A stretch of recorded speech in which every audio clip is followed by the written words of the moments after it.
Good morning, everybody. We'll just give it another few seconds for people to join.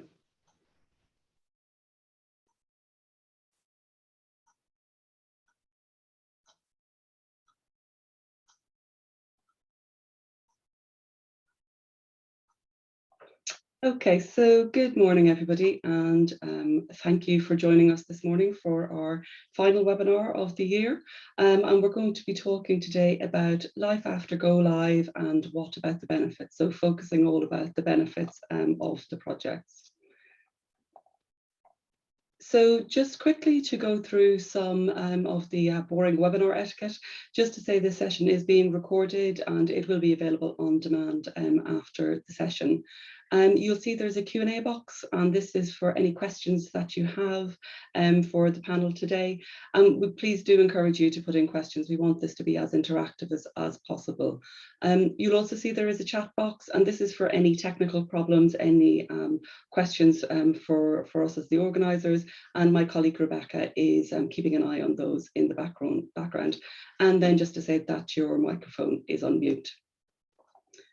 So I'm Joyce Harman, and I'm one of the consultants at Heart Square, and I'm delighted to be joined by two fabulous people this morning, which is going to give us a good perspective from the organisational side and from the technology partner side.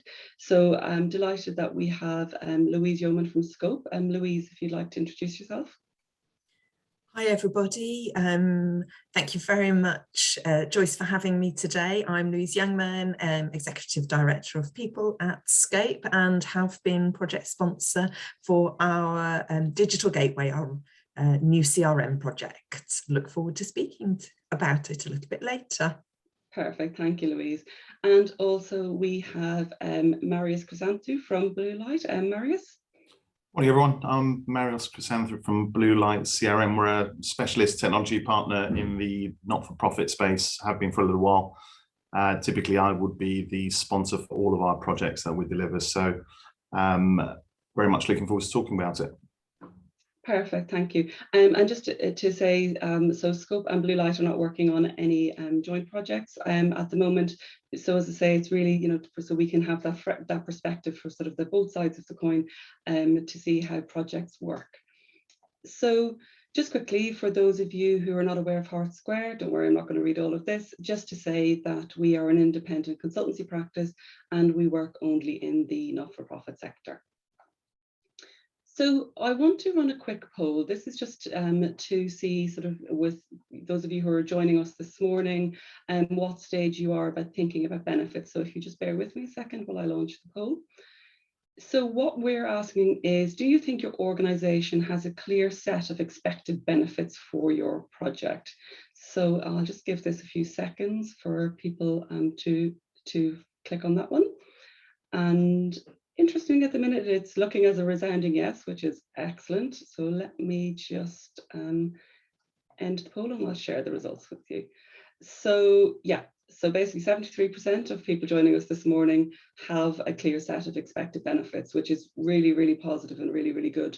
But there's still, you know, another sort of 27% that are either no or unsure. So interesting, really sort of considering that and some of the things we'll be talking about this morning about, you know, having that clear set of benefits so that once you go live, making sure that you've delivered what it was that you sort of expected. So if I stop sharing those. So I wanted to just cover off just a few slides, a few points before I bring in Louise and Marius. So on the projects that we run a number of projects every year. A lot of the challenges that we see on, you know, once people have gone live, once, you know, the CRM or the website, whatever the project is, has gone live, is that everybody then thinks that the project has finished. And the reality is, as I know Marius definitely knows, and Louise from having, you know, done a project and in the middle of a project, that isn't the case. So a lot of the challenge is that you have a dedicated project team throughout the project. You go live, the project team disbands. They're getting back to their day jobs. So the focus is taken off the project. The senior management team, they're kind of like a lighthouse. They've moved on now. Their attention is focused on other projects, other priorities in the organisation. And then a big point, and I know Marius will probably have something to say on this one later on, around issues management. very often there is a miscommunication or a misunderstanding around what is a technical problem, what is a bug or something that needs a fix, that is something that needs to go back to the technology partner, and what actually is a training issue. Because very often it is something that is a training, there's something that you need to do on the organizational side to get people using the system, and having that understanding of what the clear lines of what is an issue that needs to go back to the technology partner, what is something that you need to manage internally, and misunderstandings around that. The transition into business as usual, with all of these projects, regardless, whatever the technology is, you have to get the system bedded in. You go live, but people are now working to a new piece of technology. Yes, they've had training, but some processes are going to have changed. The way the work is going to have changed. So the system will take a while to get bedded in, to get people used to it. So you can't expect on day one that all the benefits are going to be realized, because some of it is going to be down to its better efficiencies for people, but they need to be realized a bit over time by people getting used to the system. Then resourcing, for those of you who've been in any of the sessions that we've run, I could talk about resourcing all day long. So making sure that you have the resources in place for the ongoing management of the system and the ongoing management of the different processes that you have.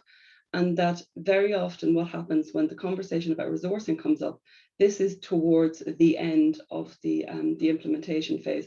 And the reality is you need to start thinking about that much, much earlier, because you can't get to go live and then suddenly say, hold on a minute, who's going to look after this system from next week?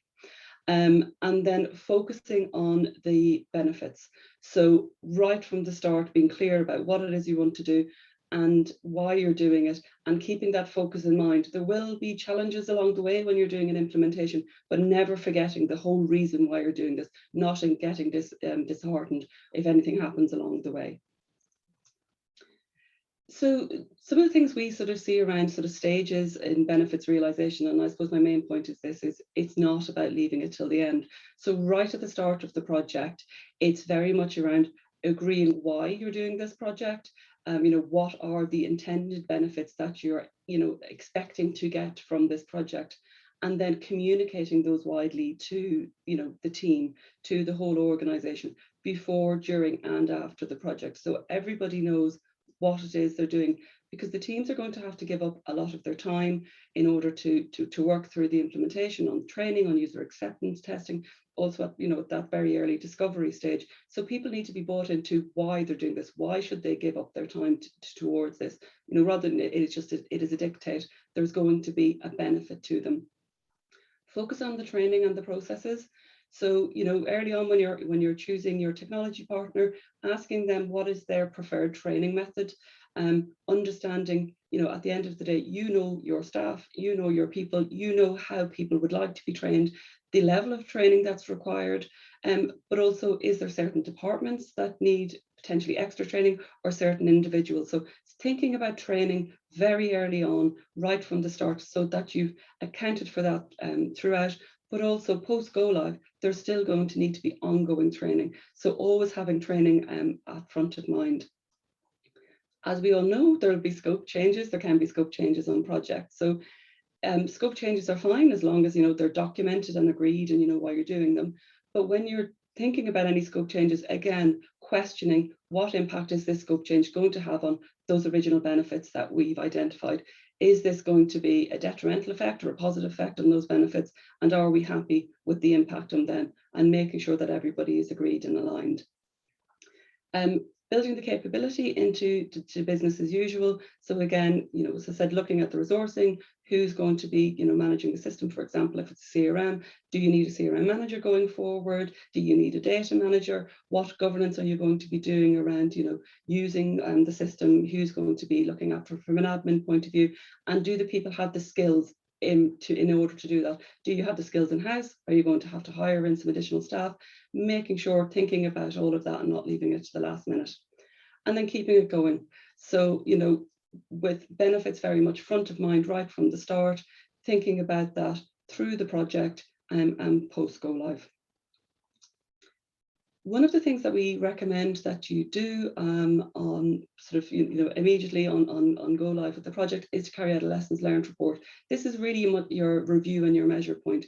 And there's two reasons for this. It's It's useful for you to review the current project that you've done. Again, always thinking about the benefits, but it's a really useful document to use for any future projects so that you don't repeat any sort of mistakes that may have happened. So what you're looking at, what went well, what should be repeated on future projects, what could have gone better, what could have been avoided.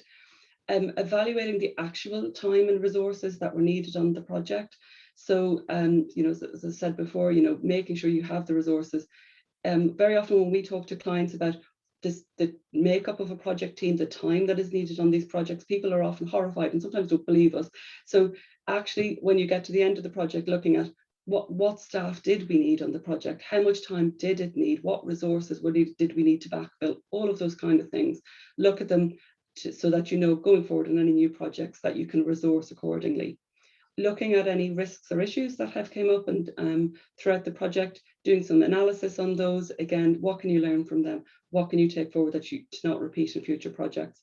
And then the most important bit, making sure it's not shelfware, that this report is available for any future project leads so that, you know, they can take on those learnings. Then moving into stabilization, sort of the business as usual side of thing, sort of two sides, the people side and the technology, technology partner side and the system side. So on the people side, making sure that you've got a nominated system owner. It's always useful to establish a super user group, you know, the people who are going to be the champions of the project, any future developments, anything like that going forward. Make sure you keep people up to date on any new developments, any new changes that have happened to the system. Constantly reviewing your training needs because you may have new starters, you may have people changing departments, all of those kind of things. So training isn't only at the user acceptance testing part, training is an ongoing thing. And also asking for them for their evaluation and feedback on what has actually been delivered. And I suppose the important point of this is if you ever ask for feedback, don't then, you know, do nothing with it. You need to feedback that you've got the feedback, you acknowledge that you're acting on it, because otherwise there's no point asking for it. Then on the sort of the system side, and I'm working with the technology partner. And I think the big thing with the technology partner is, and it is a partnership. Yes, the system has gone live, but you're still going to be working with these people for a long time. So, you know, communication is key. Monitoring system usage, you know, to make sure you've gone through, you know, all of this work, monitoring that people are using the system as they're supposed to be. Is there any teams or departments that are not using it? Is there any of those sneaky Excel sheets sneaking back in? You know, making sure that you're getting everything that you were trying to achieve, that you are. Continuously review the system, how it's being used. Is there any, you know, little improvements or things that could be made?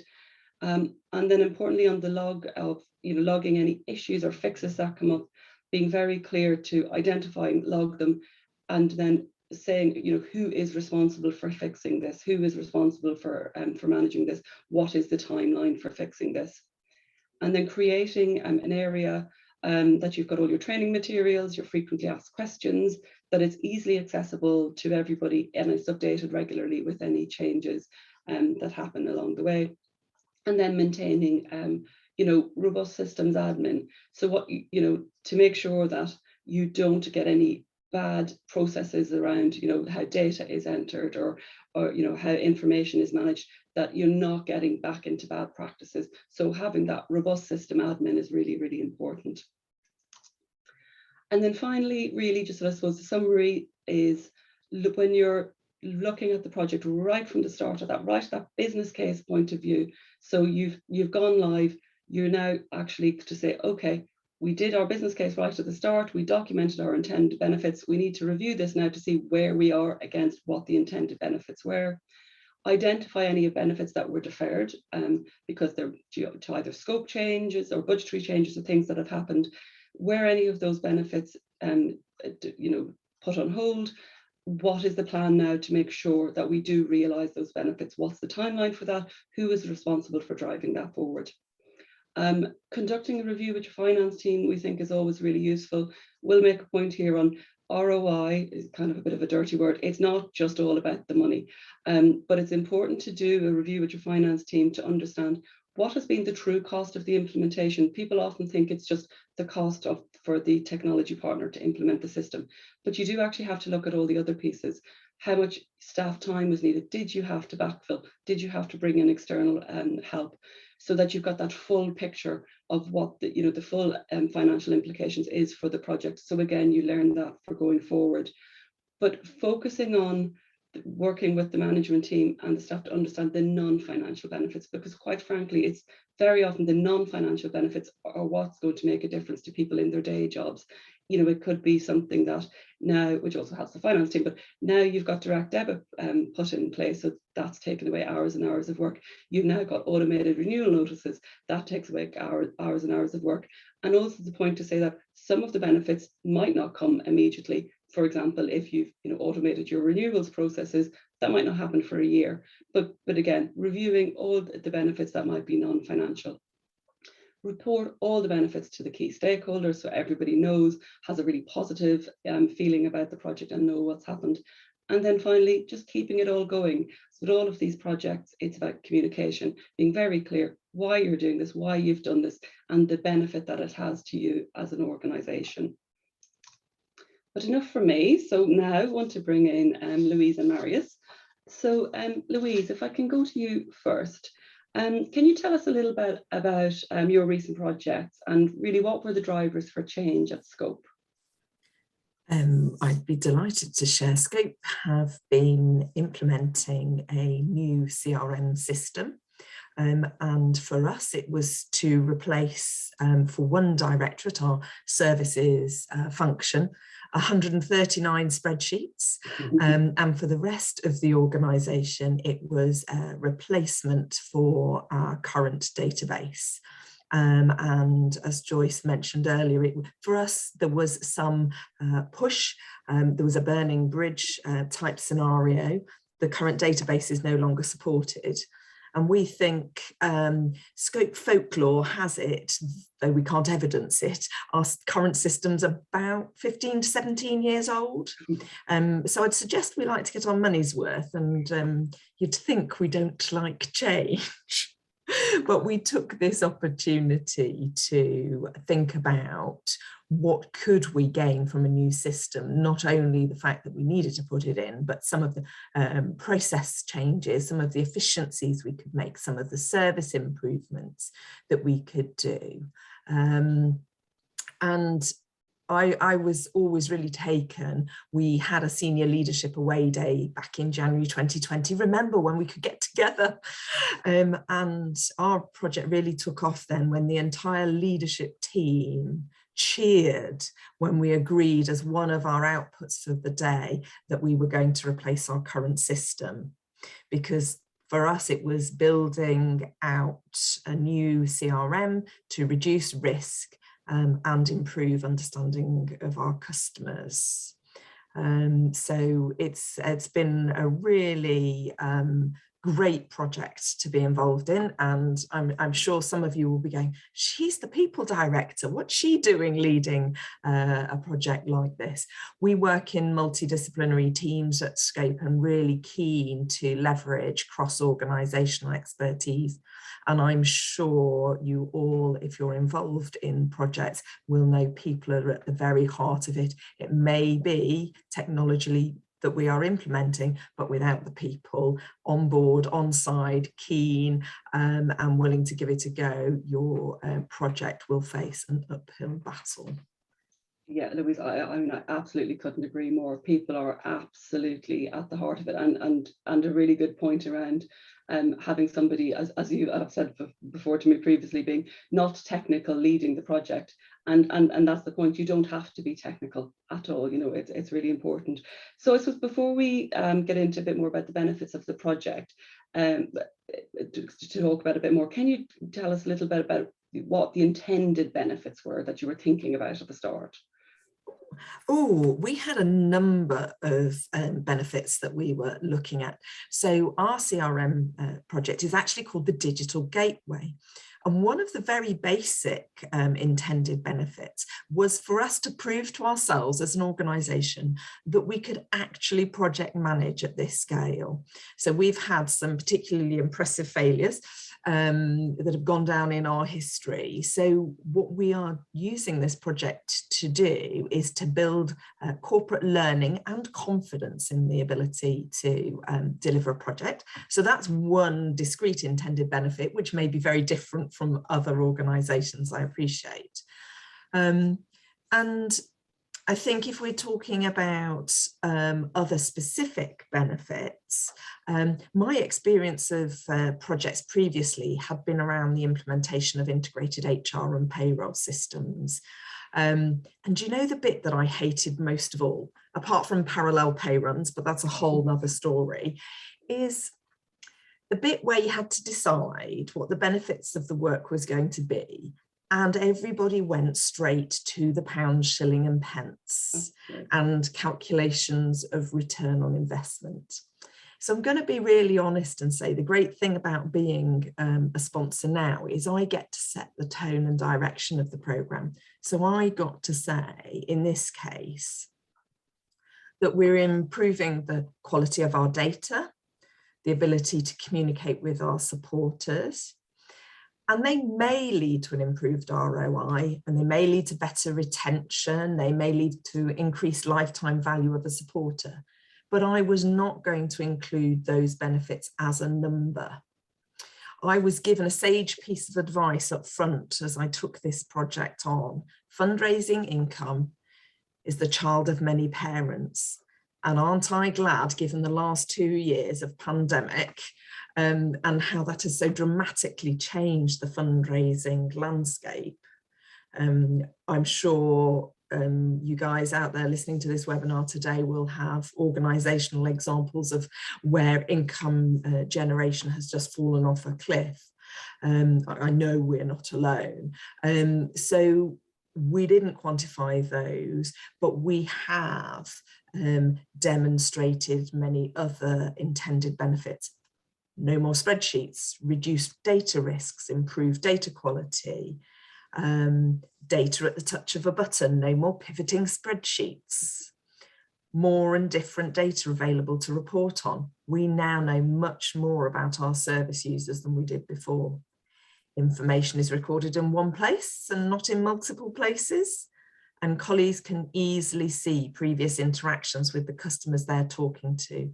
And actually, when Joyce said it makes a better experience for our colleagues, we absolutely have heard that in the feedback that we've taken from colleagues since our phase 1 go live.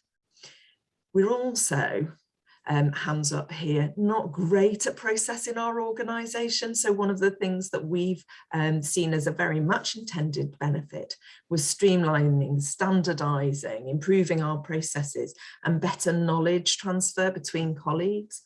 We've had lots of challenges when corporate memory went with levers. So we've got business process maps, we have training manuals now, we have system change documentation.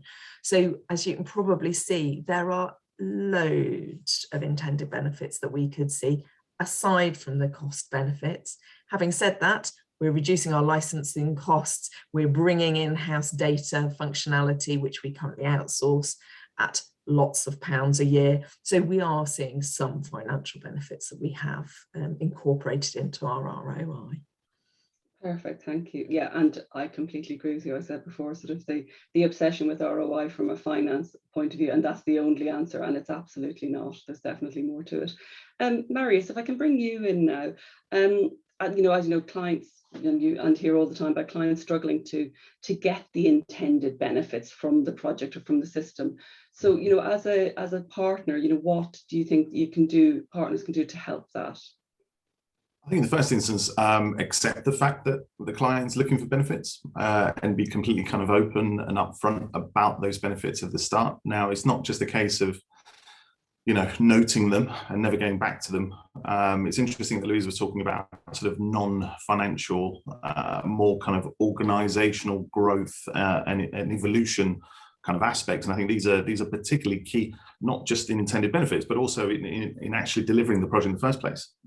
So it's something that you kind of need to talk about right from the beginning. But I suppose as a partner, you can provide a degree of guidance around the systems and I suppose to agree those benefits at the outset.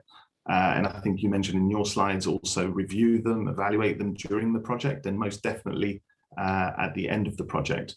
You know, understand what it is that the system's intended to measure and what those key benefits and metrics are likely to be. A lot of organizations, of course, will focus on ROI. They will focus on supporter or member engagement. And the idea is that really you should have the data, you should have the systems to be able to actually measure that.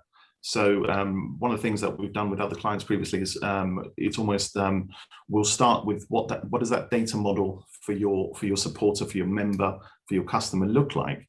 And do we have that data? Are there any gaps? It's almost like building that 360 picture before the project, so that as you go through the project, you're able to say, look, this is how we're going to measure that engagement. So certainly as a partner, you can guide, put the systems in place, advise around data and how you're going to be measuring this. But really it's about working together to be able to achieve these. I mean, one of the things that typically happens, and again, in Louise's experience and certainly an awful lot of others, it's less to do with we want a new system, and a lot of the time it's kind of almost we have to get one. You know, you've had one for 15 years, we have to go and get a new system. So a lot of the time it's almost something like you're forced to do, and it's just making sure that those benefits are thought through, which it sounds like certainly at Scope they were. Particularly when it comes to sort of complex multi-phase projects, an awful lot of the time some of these benefits are almost seen as kind of not secondary necessarily, something that's kind of comes later or is the cherry on top. And often in a complex, time-limited, cost-limited type project, those are the kind of things that get put off to phase 2, phase 3, phase 4. Now it's very realistic to obviously do that, to make sure that the shape of everything is in good place before, you know, potentially sort of a refinement in a phase 2, but they absolutely mustn't be forgotten, essentially. Yeah, completely agree, absolutely. Louise, back to looking about capability. So as we know, a lot of organizations struggle to build up that capability to manage the system after go live. Is that an issue at Scope, or how have you managed that? So I think it's hand on heart time, and we are one of the many, I think, that struggled. So we are doing a two-phased project. Phase 1 was our removal of spreadsheets and was our sort of test and learn scenario before embarking on our much more ambitious phase 2. So from phase 1, we have learned we need to be thinking about system post go live in a slightly different way.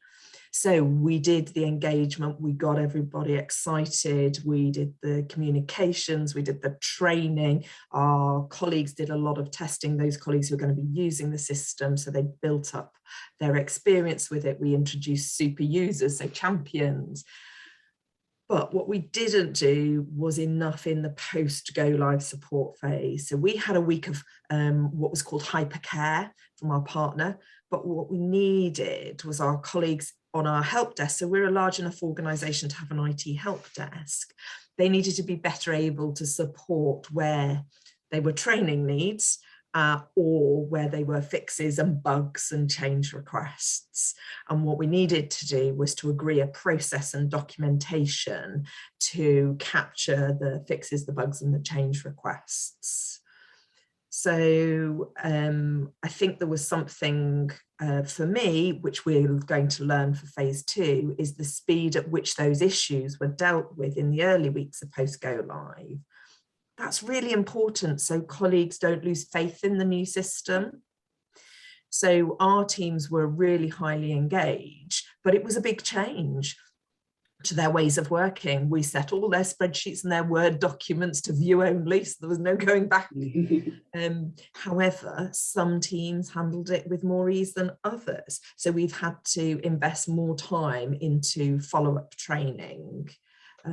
So I think there are lots of things that we can still learn, and if today anybody wants to take anything away from that, please do. You can't plan enough and put enough into that post go live. Please don't forget about when it goes into BAU. I think we possibly could be challenged to have done that a little bit for us. We were so keen and excited to get on to phase 2. But yeah, that's it. No, thank you. That's a really, really good point. I suppose, yeah, Marius, I suppose bring you in on that. What would you sort of say, you know, as a partner, you know, advice that you can give to clients when they're looking at the resources? I think, and I kind of want to follow up on that sort of hypercare post-go live piece that Louise was talking about. In fact, we definitely also have a sort of a hypercare period, but I suppose we treat it almost as a, not a firefight necessarily, but it almost kind of like just throwing resources at what is a critical point to make sure that systems and people are stabilized. So you've spent an awful lot of time working with people, hopefully very closely, collaboratively, and it's almost a case of making sure, you know, that there's a degree of, I suppose, a relationship be pretty intense at that point. And it's a case of kind of being able to respond to those issues exactly as they arise, make sure everyone's confident and happy. And then really what we generally try and do is kind of almost try and step down the support aspect until it's sort of business as usual type support. But it certainly takes longer than a week before you're able to kind of almost take the stabilizers off, as it were, and allow the organization to sort of support itself. But really, in terms of resources, I think, I mean, it's obvious really, but don't underestimate it. And what I mean by that is lots and lots of people think about resourcing, but maybe they don't think about all the way through, right from the beginning, all the way through to the end and beyond, in terms of what are those roles, what are those specialists, what are those types of people that we need. I think you have to be realistic about day jobs, and certainly as a partner, from a very selfish perspective, we love to see specialists or potentially external specialists on the other side who can kind of keep and support the organization alongside us. As, you know, if you're not sort of blending somebody's day job with kind of project related type duties, it's going to be a problem. You know, if you hit busy periods, the one thing that's going to be dropped is likely to be the project, not the day job. So you kind of need to appreciate that and make sure, you know, you resource internally properly. But as I said, having external resource absolutely helps. And I suppose it's being realistic between partner and client in terms of, you know, the commitments that you're going to make. You know, it's not something that we can deliver for you alone. And we will certainly commit to it and expect you to commit to it in the same way. And I suppose we just need to kind of keep each other honest. If you're not able to, you know, stick to the commitment, as it were, then it's likely that the project can, you know, very quickly stall or derail because of that. So just being on the same page, understanding what those resources are, and being committed all the way through, essentially. Yeah, perfect. And then yeah, following on from that, talking about managing the relationship. So Louise, if I could bring you back in, you know, managing the relationship with the partner, you know, how has that been? And I was picking up on some of Marius's points as well. Yeah, how are you finding that, or any sort of advice around managing a partner? So I think it might be worth reflecting on our experience at Scope, and I very much recognised Marius's points about bringing external resource in. We have done that, and we have also put people onto projects full time, because day job and projects I can absolutely see as being a real challenge. So once we agreed it was a project we wanted to invest in, everybody had gone raw back in 2020. We knew we needed external support from that very get-go to help us. You'll know I mentioned earlier that we didn't think we had great expertise in-house about managing projects, and not a great track record. So we brought in a running partner, and what they did was to support us through the tender process. And the tender process was where we brought our main technology partner on board. So we chose our technology partner through a tender process, and we had two close runners in that game. And we looked at organisational culture and thought about, what do we like at Scope? And we were looking for a partner who was going to complement us. And so for us, that was about challenging us, but in a good way, and had some of the strengths that we don't: process, documentation. So basically a yin to our yang.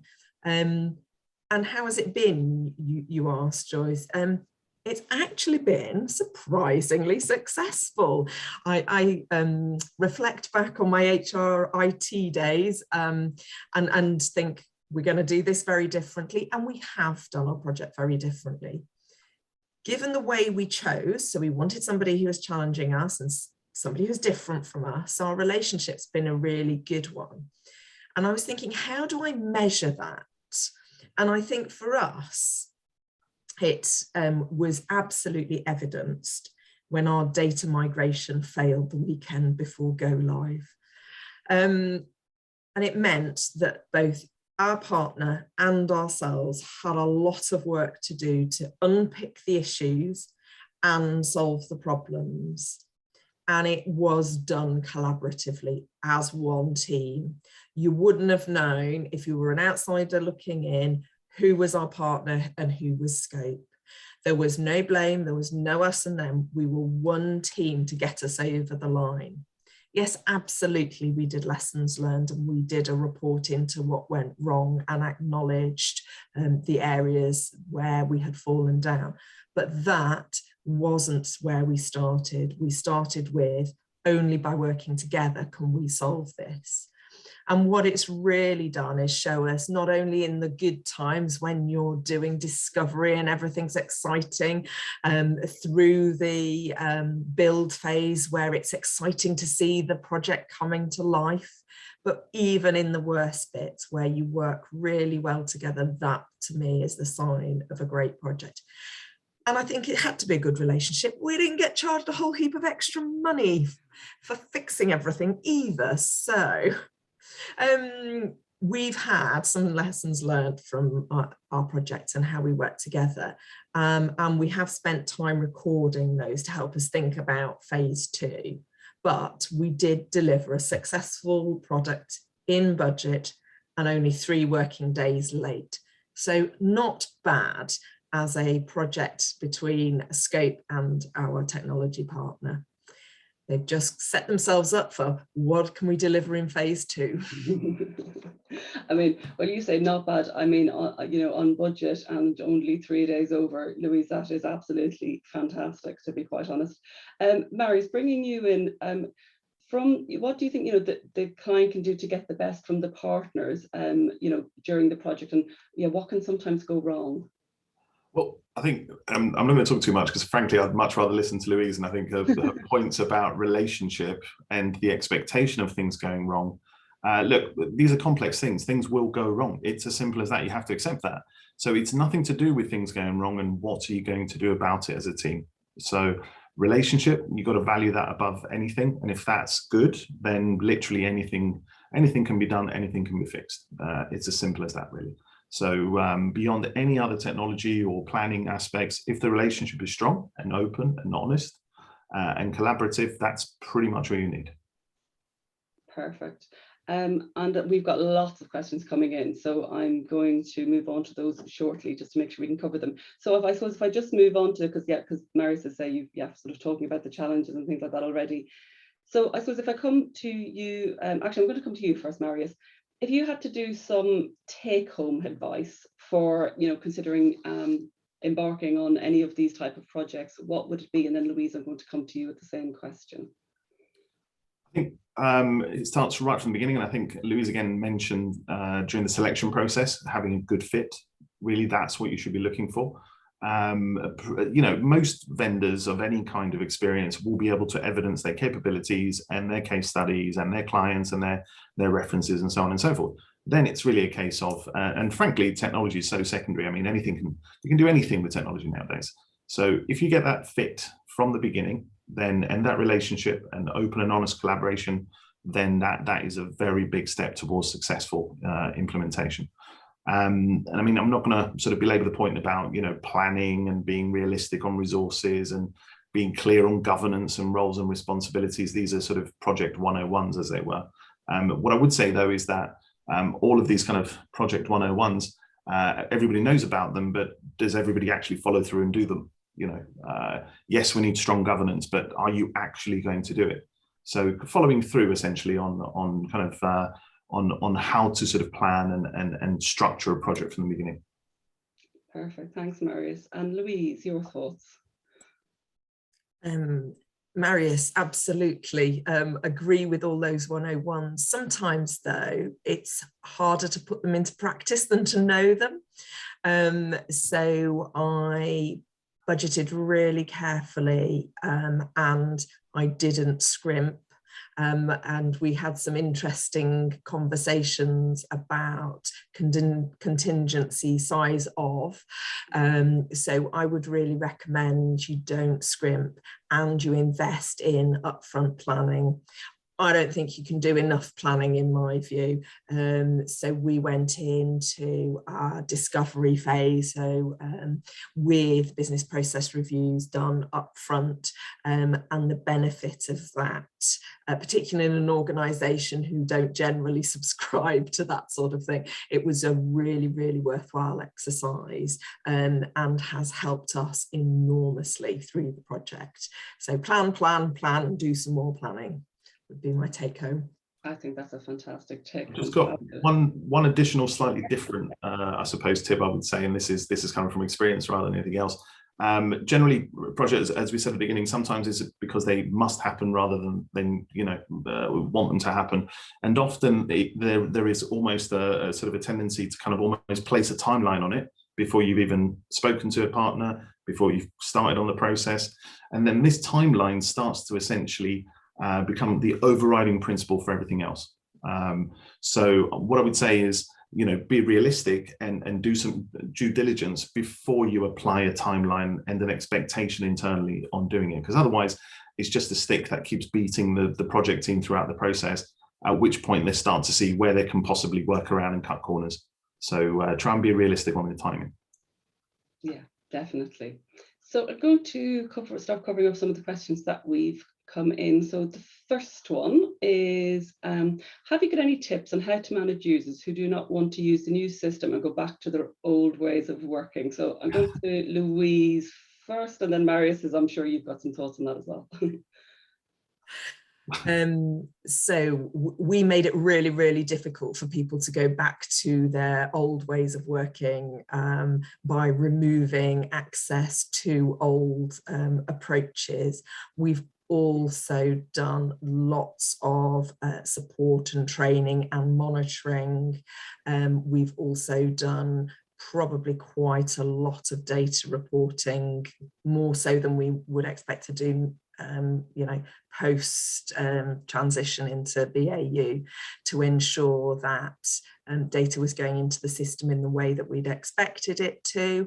And I wouldn't be a people director if I didn't say, encourage and performance manage where appropriate. So I think there are a number of things that you can do, starting with the cajole, the engage, the what's in it for me, and to really understand why an individual won't engage with the new processes and try and unpick that and support them before taking a more formal route.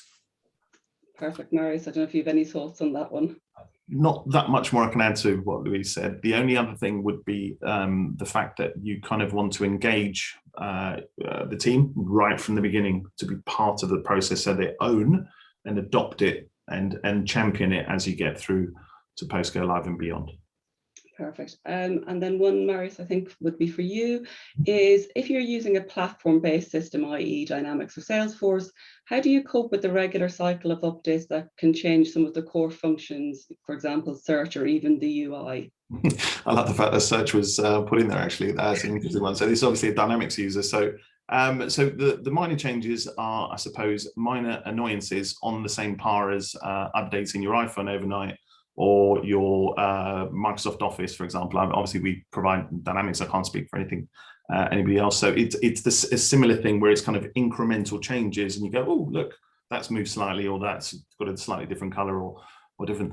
The major upgrades, and I mean, whether it's minor or major, we like to keep our clients informed as to what's coming. But the search aspect, that's an interesting one. So this was, I suppose, technically a relatively minor change, because essentially the search went from the right hand, the global search on Dynamics went from the right hand side of the screen to the middle of the screen. Now, whilst obviously it was documented and everybody knew it was coming, I don't think everybody realised that, you know, literally everybody goes to the right-hand side of the screen, or a lot of people go to the right-hand side of the screen every morning to do their search, and suddenly they couldn't find it. So I suppose keeping your clients informed as to what's coming up, and then also being prepared to support them if obviously something is a little bit more unexpected. But generally, I suppose from a dynamics perspective, it's much as you'd expect from office type applications, you know, with incremental changes. But when it comes to sort of upgrades, we support the client through that. They're relatively straightforward because certainly everything we do is within the framework, so it shouldn't break, and it doesn't break, as it were. But a lot of the time, obviously, the UI changes, and you just got to be prepared to make sure that people are supported basically when that happens. Perfect, thank you. And then we've talked a lot about capacity going forward, but this question is particularly around skills. So what skill set is required to manage a CRM after go live? And I know on previous sessions that we've done, having the skills is definitely a concern. So I don't know, Louise, if you wanted to touch on that first, about the sort of the skills internally and what the skills you've identified you need to manage the system post go live, and then Marius, I don't know if you have any thoughts after that. So we probably need to do more of this as we go into our second and much larger phase. But at the moment, our working assumption is we will need additional skills around dynamics for the training, bugs, fixes, change piece that I mentioned earlier, but also we're looking at a database and analysis manager to manage our team, who will be producing information and supporting our various teams across the business going forward. But I do think it's a piece of work that we still really need to get our heads round. We think it will be a slightly smaller and leaner team than we currently have that looks after our current database, because the automation that we will get from our new system, but the database knowledge will need to be internal from our perspective, and we are continuing to work with our technology partner. As Joyce mentioned, it will be a long-term relationship with us. Going on our previous history, it might be another 15 years with our new partner. Yeah, absolutely. Marius, I don't know if you had any comments on that one. Again, following on from Louise said, I suppose purely from a selfish perspective, from our perspective, is to have somebody internally who we can work with, who knows the business, has a degree of authority, I suppose, and influence around the organization. So we can do all of those things on behalf of our clients, but what we do need is somebody to kind of maintain that kind of consistent, organized approach to things. We would generally, after the sort of stabilization of the system, or we would kind of look at support and business as usual, and that will happen in the normal way. But then we'll immediately engage in terms of some of the sort of the kind of the roadmap or sort of slightly larger piece of work that need to happen and be prioritized for the years ahead. So I suppose a point of contact for us that we can work with. Typically, we will, of course, work with a user group as well. But if we have a focal point that can say, no, that can wait because we need this first, that kind of thing, then it's a huge benefit for us. Yeah, absolutely. So then one of the other questions is, I suppose for you, Louise, and Marius, get your opinion on some of the projects you've done as well. Did you go live whilst working remotely? And if so, how did you manage training to ensure it was effective, and were there any lessons learned from doing this process remotely? So we started and went live with phase 1 remotely. The first time I met any of the technology partners team in real life was our post-go live drinks in September. So yes, we did it all remotely. So the testing and training we did remotely. We trained trainers. So we did a train the trainer approach, and each of our sort of team leaders then trained their teams. And yes, it was done as we do everything on Teams. So there was no in-person training at all, and it worked. in the main. Yeah, absolutely.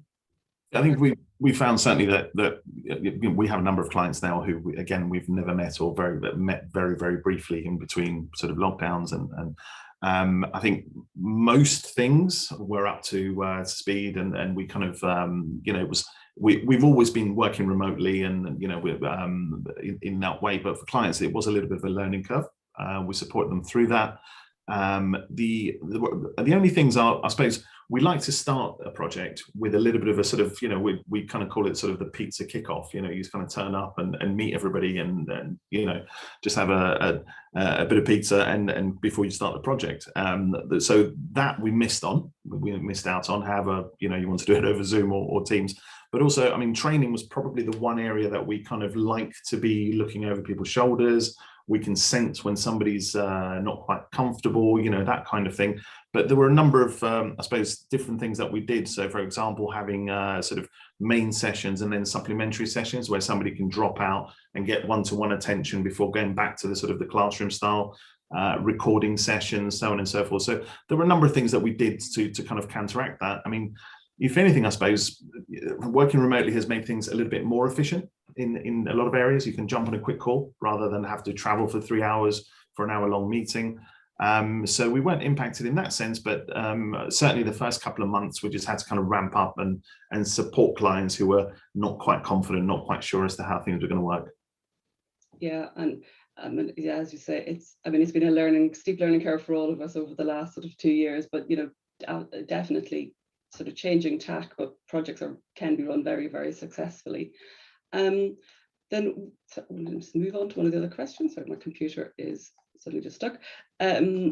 So one of the other questions was around managing the processes post go live. So with having a lot of teams involved, with having you said lots of teams involved, lots of people working on the system. How are you managing all of that post go live? How are you managing all the different work streams, getting into business as usual, making sure that everything is working properly? How did you manage it on a day-to-day basis? Louise, I don't know if you want to cover that one. So for us, when we finished our phase 1, we actually went into a 2-month period that we used to support lessons learned, additional training, understanding our bugs and fixes.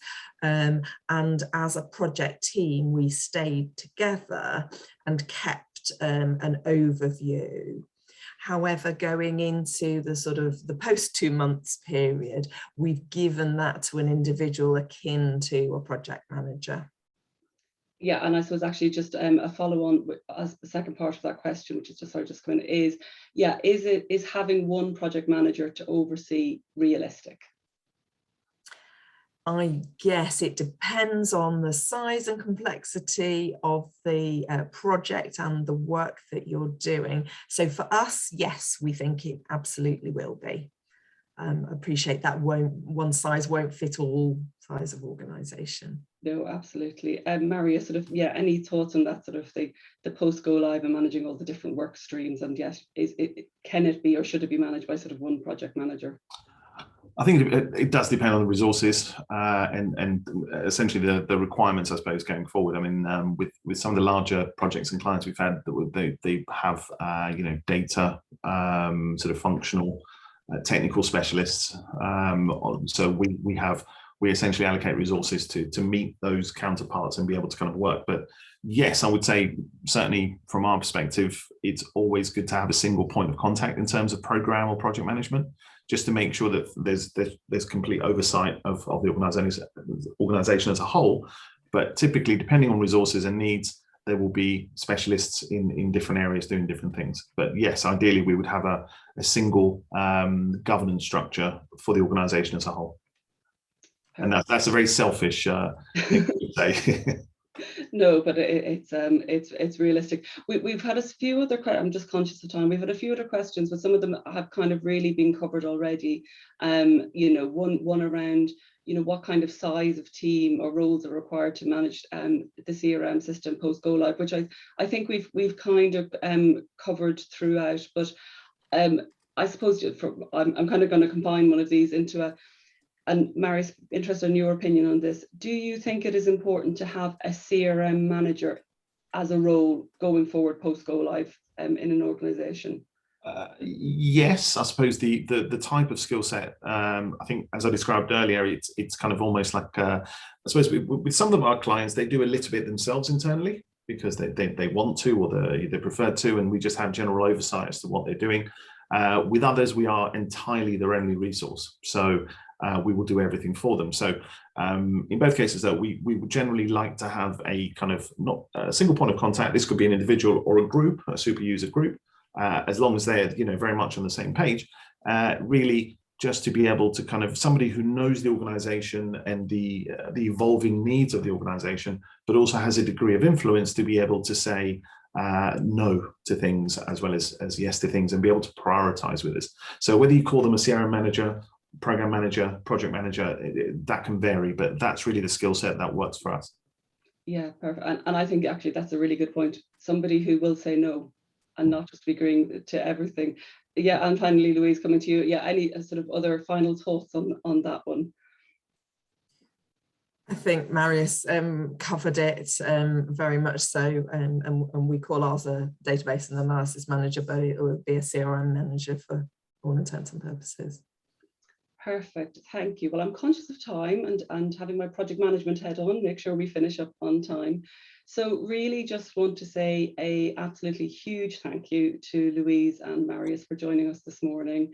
That has been, great insights. We have lots of questions. Any of the ones that we didn't get a chance to cover, I'll make sure that we follow up with those afterwards. So just to say thank you all for joining us today and for all of your questions. That's been great. And yeah, thank you again, Louise and Marius. And is it too early to start saying, and have a lovely Christmas? I don't know, can I say that at this stage? First time I've said it. Perfect. Thank you all. Enjoy the break. Thanks, everyone. Thank you, everyone. Thanks. Bye-bye.